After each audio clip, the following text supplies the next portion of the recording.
Dan Mandis along with Joan Jones, Sam Rutherford, and we are eagerly awaiting the press conference to announce, discuss, give more information on the shooter that has the alleged shooter, the suspect that is suspected in the death of Charlie Kirk. Trump said somebody that was very close to him. You were talking about, did Trump actually say it was the father that turned him in, Joan? A minister convinced the father that he needed to turn his son in. Wow. Yeah. A minister that was somehow connected with the FBI. It sounds very convoluted. I'm sure they're going to put the pieces together for us, but yeah, that was the story. So so here's a crazy thing. If the father, somebody asked this on the super text line. Sally asked, of course. We love Sally, who is a man. Does the father get the $1.15 million reward? Why? Or does the minister? No, it's got to be the father. Yeah, because he brought It's got to be it's got to be the father. Yeah, because he's the one that turned him. I wonder, did he walk his son right in? Grab him by the ear and pull him into the building? That's a great question. Because essentially the story that President Trump told, and do you still have that audio? I can get it real quick. You go ahead. Okay. Yeah, because I've got the press conference queued up in here so that I can air it on Super Talk TV. Okay, so let me, I'll do it right here. All right. I love, by the way, how President Trump also said we're going to go into Memphis. I bet you people are very excited about that. Trump even said the military. I played that. I'm glad I played the entire minute 30 cut where he said we're going to do National Guard, maybe even the military. Go ahead, Joan. Federal agents, I think, is what Fox News is saying. I don't know. All right, here we go. He was going to be found guilty, I would imagine, and I hope he gets the death penalty. What he did, Chuck. Man, that wasn't the one. That's okay. I hope he gets the death penalty too. Sam, what about you? We've said it for a while. The narrative has been pushed and floated out there. Well, we need public executions brought back into light as a deterrent factor. And I think what happened to Charlie Kirk and to his family and how it has sent reverberations throughout this nation and emboldened people should be a sign that it's time. All right, so I have that. Do you want it now? Sure, Joan. Better late than never. Go ahead. I'm totally kidding. Go ahead. President Trump saying that a minister involved with law enforcement got the Charlie Kirk assassin's father to turn the shooter in. Essentially went to the father, went to a U.S. Marshal, who was fantastic, by the way, and the person was involved with law enforcement but was a person of faith, a minister, and brought him to a U.S. Marshal who was fantastic, and the father convinced the son, this is it. And again, I'm always subject to be corrected, but I'm just giving you, based on what I'm hearing, they'll give you a much more active. I just heard about it 5 minutes before I walked in. As I'm walking in, they said, looking real good. They have the person that they wanted. So there you go. I wonder if that was a hard decision for the father. It would not be a hard decision for me. No. If my kid did something that horrendous, I would absolutely turn him in. We don't have, not to turn this into a lecture, but we don't have enough parents that would do that, turn in their kids. How often do we see,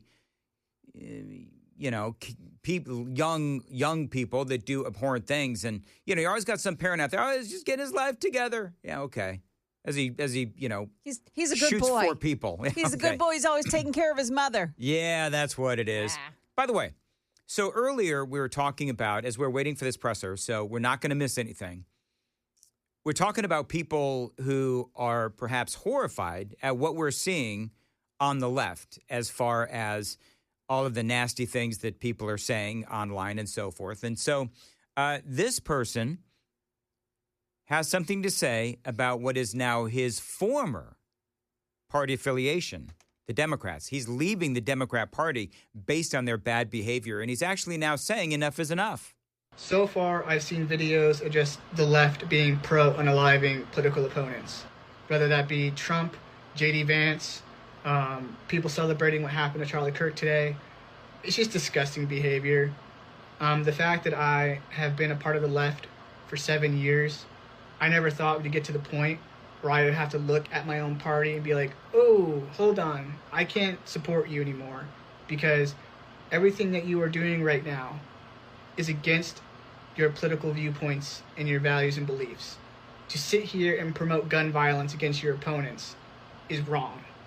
And it arguably makes you worse than the other side, because you're basically saying these people deserve to be unalived because our political beliefs are more important and should stand and should have more value than a human life.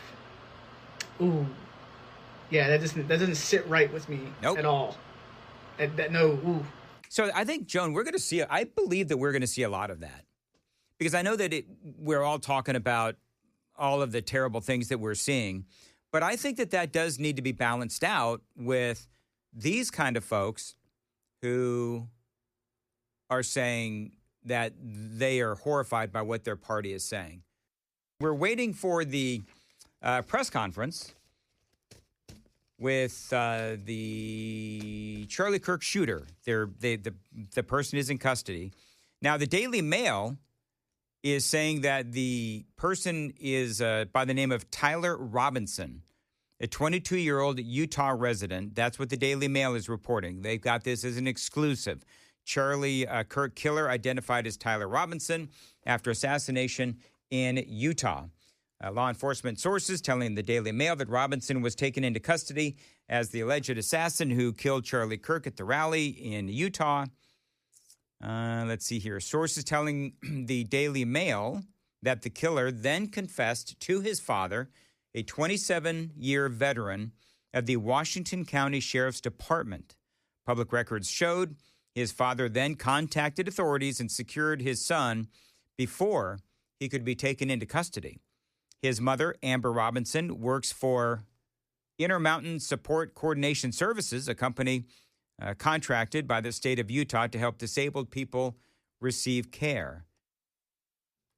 The New York Times is reporting that the suspect was taken into custody around 11 p.m. local time in southern Utah last night, Thursday night. The alleged shooter lived in a $600,000 six-bedroom home in Washington, Utah, about 260 miles south of where the carnage unfolded in Orem.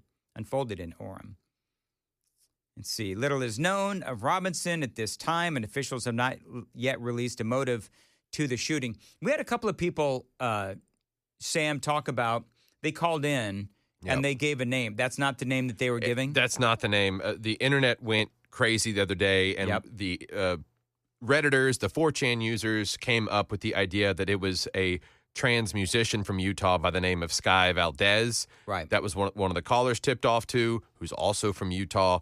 So it's... But tell him about the song. Oh, and this trans musician had released a song in August saying that was titled Charlie Kirk, Dead at 31.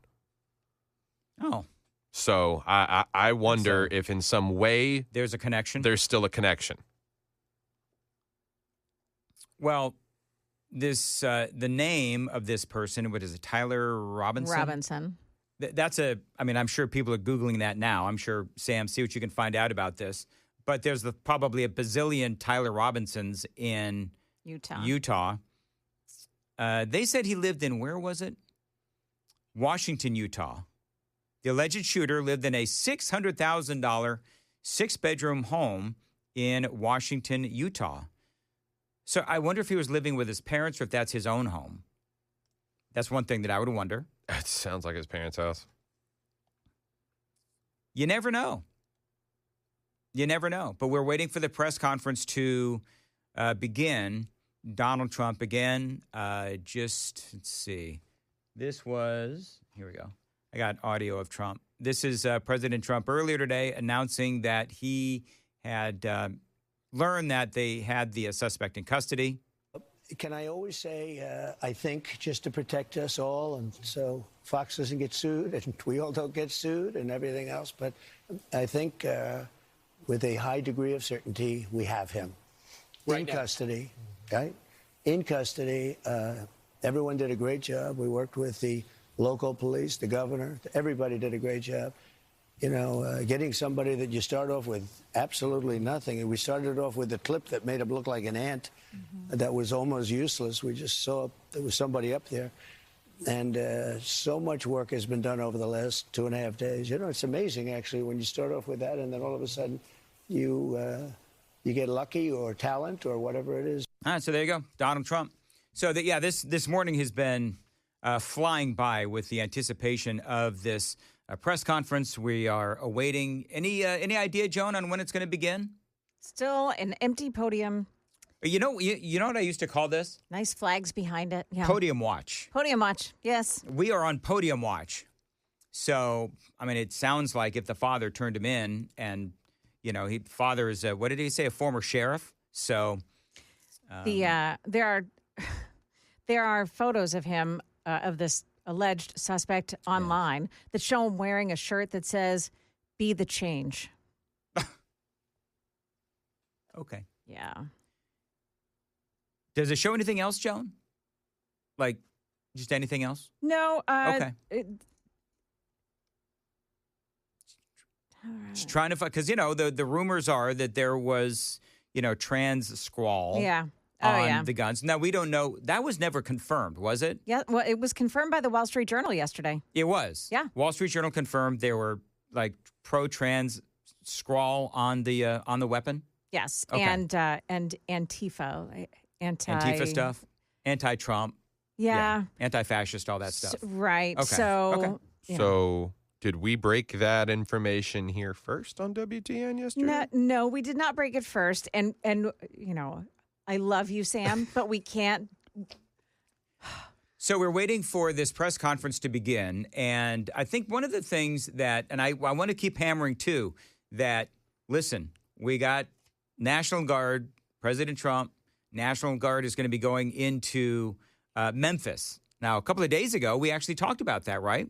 We spoke about how the National Guard was going to, Todd Starnes from Fox News was talking about the National Guard was going to be next going into Memphis. And so the president said, yeah, we're going to be sending in the National Guard into Memphis. And the president said something, and it confused me a little bit.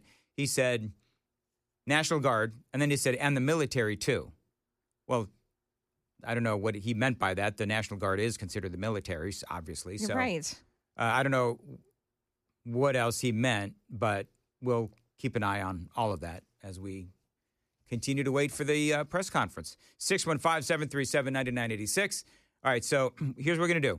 We're going to clear a few more commercials because basically what I want to make sure that we do is get all the spots in so we can just run this thing as long as we need it to, because the reporter questions will also be really interesting because the reporters will ask things that have not been covered in the actual statements by the law enforcement officers. So what we're going to do is I am going to read a spot for our friends at Xfinity. Sam, you're going to get a couple of spots ready. Joan, we may or may not be doing your newscast at 8:30. Have a little something prepared. Yeah. Because I want to be ready. Because, I mean, literally the world awaits this press conference. So we're going to make sure that we take it live. Oh, this is a serious one. Yep. We are on podium watch. Just waiting for this thing to start. Bring that up, won't you? Bring up the audio of the room. We are waiting to go live to the state of Utah. They're going to have a latest on the assassination of Charlie Kirk. Donald Trump, if you're just joining us, they're saying that he has been captured, turned in apparently by his father, and we are waiting for the press conference. The Daily Mail has been reporting, and is that I'm hearing something in my ear. Is that you?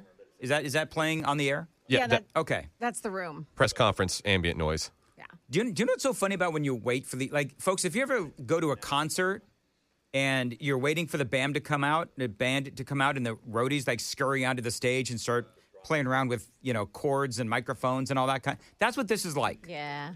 We're just waiting and we're waiting and we're waiting and we're waiting. So we're waiting. And they said it was going to happen at 8:30. It's now 8:38, and now Sam just told me. No, they said 8 o'clock initially. 8 o'clock initially, then 8:30, and now here we are at 8:38.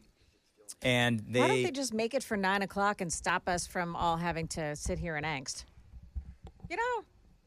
Yeah, Joan. Yeah. Well, the Daily Mail is Matt.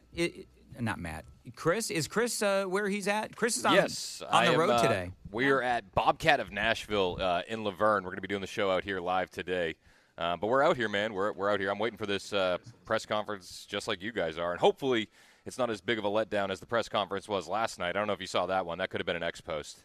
No. Help me. What happened last night? You had Kash Patel come in and doesn't say anything at the podium. They don't take any questions, and then they just scurry off and leave within, I think it was like 7 or 8 minutes. People were making fun. It was the biggest letdown. People were making fun of Kash Patel. They said he did. I think you just said it. He looked like a deer in the headlights. He didn't say anything. Right. And I think part of it, to be fair to Kash Patel, is his friend, because they were all friends. Yeah. His friend just got murdered. But no, I mean, Kash Patel, so he came to a bunch of events, and then even more so, he met his, I don't know if they're engaged now. I think they're engaged. His fiance or his girlfriend, Alexis, at the event. So Alexis would sing the national anthem for us to open up America Fest or Chapter Leadership Summit, or she's a wonderful singer in Nashville. Right. So she would sing at all these events, and that's how they met, through Turning Point USA. So yeah. I mean, it's definitely close to home for all these guys. So I don't know if you heard, Chris, but Vanderbilt University, everyone knows your association with Turning Point. Vanderbilt University now, apparently some students are getting together and saying that they are going to start a Turning Point chapter there at Vanderbilt. Which is awesome. I mean, I think for me, there's been two sides of the coin, right? Mm-hmm. You have the people celebrating it and people going after them and getting them fired, and that's great. I'm not going to entertain that stuff. I think there's a lot of people doing it, and I just don't have the bandwidth for it. Mm-hmm. So great. But the silver lining of everything has been all of these people saying, okay, that's it. I'm done. I'm going to speak up now. You mentioned the Turning Point chapter at Vanderbilt. But I've seen so many viral videos of people saying, I was afraid to speak up, but I'm not afraid anymore, and this is my first podcast. Yeah. I saw I personally received messages. It's just crazy the way the Lord works. On Tuesday, I had Turning Point rep Bailey in. She runs the Tennessee region for the high schools, and we were talking about how to start a Turning Point chapter. Yep. And I can't tell you how many messages I've received of people going, I remember you talking about that. My kids came home today. They're all in. How do we start that high school chapter? Yep. And if you wanted to start a high school chapter, it's clubamerica.com. They rebranded it because the school administrators would get nervous about Turning Point USA. I think that's going to change. But as of right now, it's Club America at the high school. So you can go to clubamerica.com if you want to start a Turning Point chapter at your kid's high school. Do you think that the reason why people may have a misinterpretation of what Turning Point USA is because of what we're seeing online, where they talk about how Charlie Kirk is this, that, and the other, but it really wasn't true. Yes. I think the SPLC ran an article on Turning Point USA in 2024 calling us one of the breeders of the hard right, right-wing extremists, white supremacists. That's the SPLC, yes. There's definitely, it's because of the media. It's Southern because Poverty of how Law we've been Center. covered. Southern Poverty Law Center.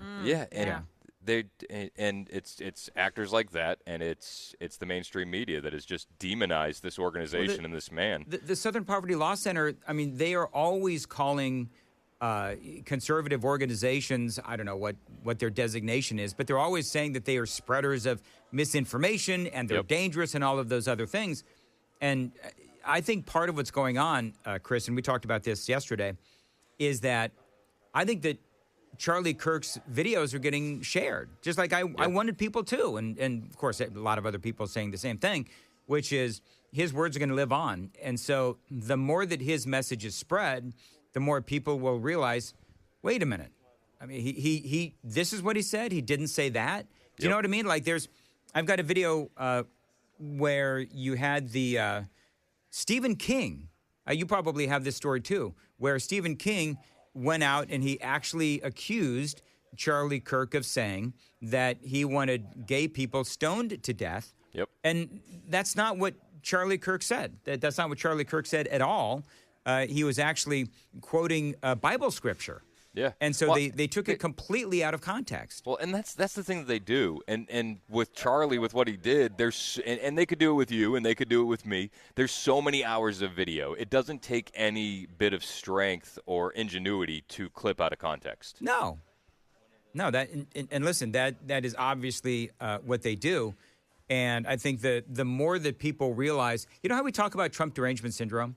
Yeah. So I think part of what is happening with Trump derangement syndrome is when you realize the people that you've been listening to have been lying to you, then they naturally come to the other side. I can't remember who's the name of that actor. We've talked about him before. This dude was so TDS'd, right? And then he realized that he was being lied to, and his issue, if I'm not mistaken, was Israel. Yeah, Michael Rappaport. Yes, Michael Rappaport. And he is now completely morphed into the other side. Yeah. So I think that we're going to see that on a large scale. And obviously that's great. And this is what they wanted to do, though. They wanted to silence Charlie, but they gravely miscalculated their move. And he is going to be a louder voice than ever. Yep. And people that have followed him are mobilized. That there's this girl I follow on X. She's what we affectionately refer to as a turning point kid. And she's 19, this girl Faith. But she said last night on X, and I thought it was so on point. She goes, what you guys don't realize is that the people that follow Charlie, the kids, we're even further right. And you just killed the leader. So you've gravely miscalculated what you've done, and this is going to we're gonna see the ripple effects of this for decades, generations. I want to play something real quick because what did you pull up, Sam? Real quick, what do you got?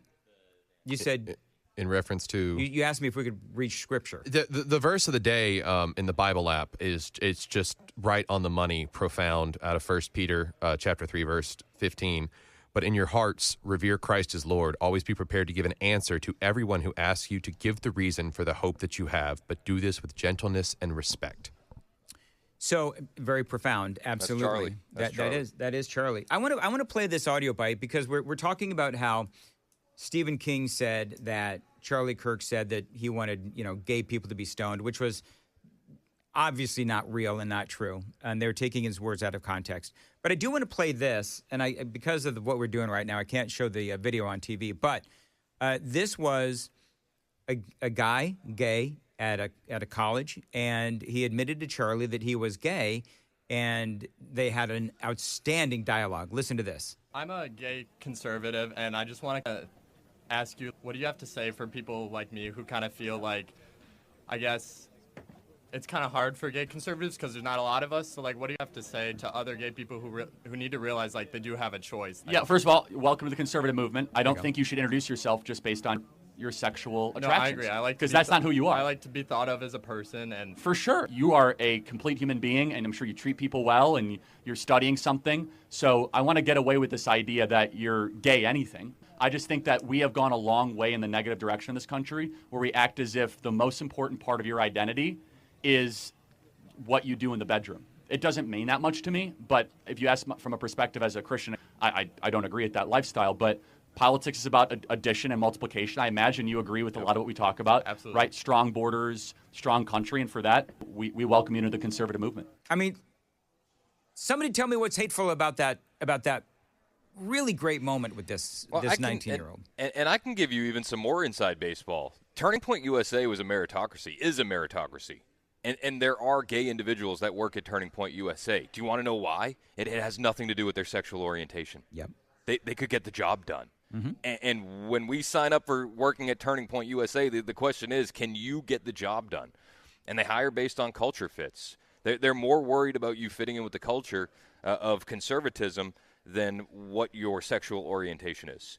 If you can advance the ball down the field, then welcome to the team. And people don't understand that. People don't want to see that, and they just think that Charlie was full of hate, and it's ridiculous on so many levels, especially when you've been inside the organization. Yeah, and clearly there is an amazing culture at Turning Point, and I think that the more that people understand what Charlie actually stood for, I I've been resisting using the Obi-Wan Kenobi quote in the Star Wars movie. But, I mean, it really is applicable. I mean, you can strike me down, but I'll become more powerful than you can ever imagine. I think that's what's going on. That is what's going on with Charlie Kirk, and that is what is going to continue to happen. I don't know if you heard it, Chris, but earlier I had a 19-year-old call. I did hear that. Did you? And what an amazing call. Doesn't that give you hope? Doesn't that make you say, like, tomorrow is not going to be as dark as today? Absolutely. And I mean, he's surrounded by some adults who are saying really nasty things about a guy, Charlie Kirk, that he admired. But I think that 19-year-old infused with all of the incredible knowledge and perspective of Charlie Kirk, I do think that it's going to be young adults like that who are going to change the world. And I think that he has opened up so many eyes. And I think the fact that Charlie was murdered by someone, and I don't know who it is, I don't know the circumstances, I don't know anything. But the fact that he was taken out and that there are a lot of people on the left that are celebrating it, then those people are going to become even more activated and even more engaged. Well, then I think it's important to highlight the opportunity that we have in front of us. Yep. There's a lot of people in the middle with eyes on us right now. Yep. So who are we going to be in this moment?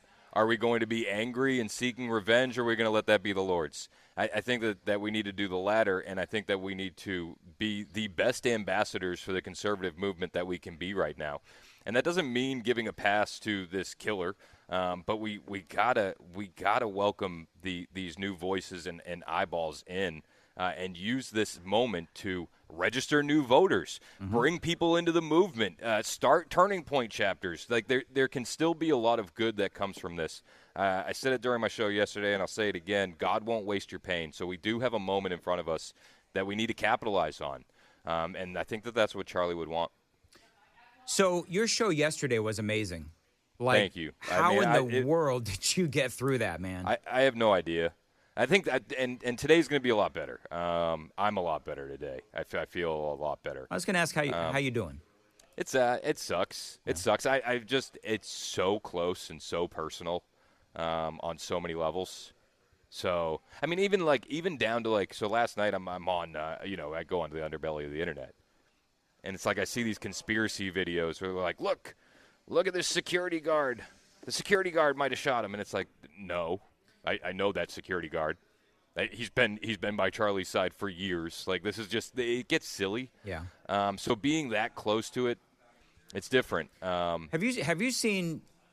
Everybody's asking me about one of the people behind Charlie, who is sort of giving hand signals. Have you seen that one? Yeah, I saw that too, and I would just, I don't know who was behind him. They look like hand signals. I was gonna say they look like hand gestures. Yeah, but he also looks fidgety. Like, I don't know. And I'll tell you this. Nobody's inside that inner circle in the tent unless you had pre-approval to be there. You know what I mean? Like, it's not some rando kind of guy. He had a connection to somebody to be that close. How touching was it, Chris, to see the Vice President, J.D. Vance, helping to carry Charlie's casket onto Air Force Two? It was one of the nicest things I've ever seen. And as I say, I don't want to cry like a baby today. It's like that moment got me yesterday, and I think that the hardest part was when you saw Erica in the background. Oh my goodness gracious! Holding hands with Usha. Yep. I mean, just an amazing moment, and that does tell you that this family is going to be lifted up and supported. And I don't know if you saw, but last night at the Turning Point offices, the compound. Which is like a huge in Phoenix. It's about 4 different buildings, and they break it up. So it's like you have your Turning Point building, you have your Turning Point Action building, you have the Charlie building, but it's this huge compound in Phoenix, and there was hundreds upon hundreds of people gathering out there last night to say their farewells, and it was really beautiful, man. It's really amazing because especially having been in Phoenix and knowing. In a purple state, how half of the state feels about Charlie and what we were doing at Turning Point. To see the outpouring of the community was really really great. It was do you think, because part of what I touched on earlier was that you do have some of these extreme morons on the left. I've got all this audio that I just didn't even play. But, they're talking about, how exuberant and happy they are that Charlie's gone. Yep. Oh, hold on. What's happening? Looks like it's about to start. It is. All right. There is... Oh, they're testing a mic. The roadies are out there. 4 minutes, she said. The roadies. The roadie said 4 minutes. Did you hear what I said earlier? Chris, where I said this is like when you're at a concert and you got the roadies out there fidgeting with stuff. Yes, I thought that was a perfect description. Theater of the Mind 101 with Dan Mandis. Because I pictured it. There you go. All right, so real quick then, we got 4 minutes. So we know that there's a bunch of people out there celebrating the death of Charlie Kirk. Yeah. But one of the things that I'm trying to highlight is that there's a lot of people also on the left who are just looking at what they're doing, and they're shaking their heads.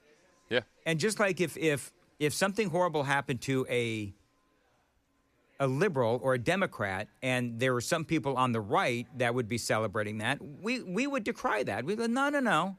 That's not what we're going to do. We're not going to celebrate anybody's, misfortune. Right. I mean, did any of us celebrate when the Minnesota state lawmaker was gunned down? Nope. No. Absolutely not.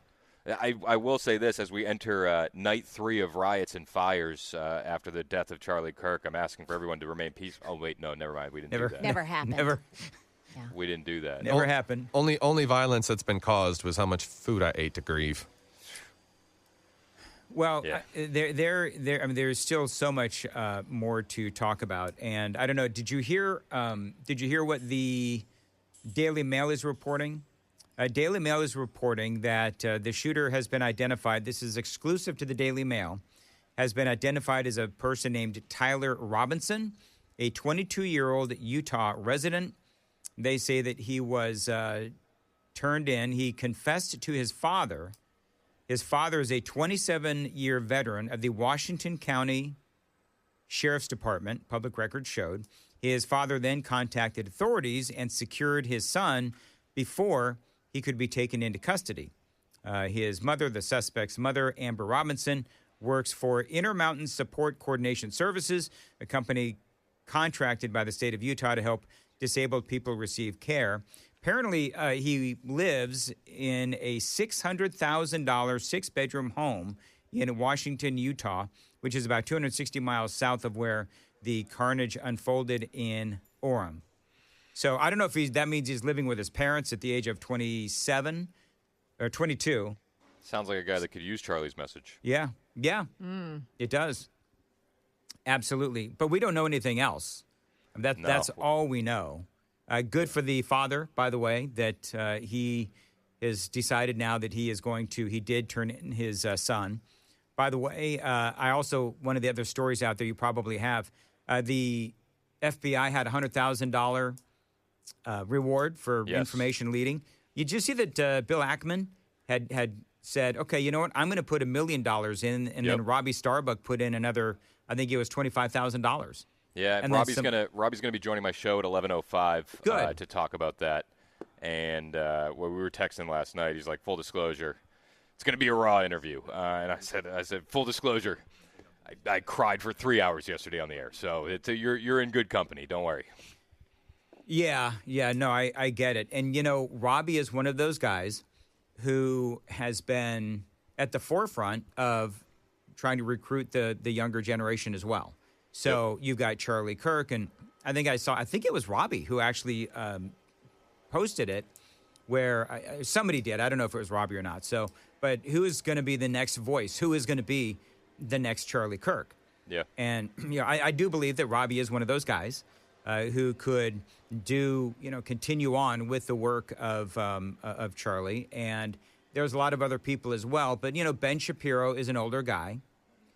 Matt Walsh, no offense, Matt, but you're a little bit older as well. So I don't know, other than people like Robbie Starbuck and some guy named Chris Hand in Nashville, and Tom McDonald. Tom McDonald had that great song that you played yesterday. Oh my gosh, what a blessing that was that he dropped it right at the end of the show. Yeah, I've listened to it 100 times. Yeah, so good. You know what? It is an amazing song.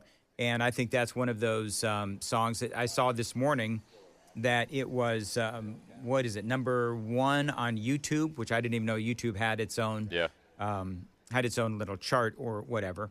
I mean, I think the question, though, of who's going to be the next Charlie is misguided. I don't think that there's ever going to be another Charlie. It's like asking who's going to be the next Rush. That's not going to happen. So we all have to be the next Charlie. Yeah. We all have to pick up that flag and run with it. And it's got to be a group effort if we want to make it happen. There's no one person that's going to step up and replace. We can't lose our fire, though, you know? What's that, Joan? We can't lose our fire. No. No. It has to still burn tomorrow and 3 years from tomorrow.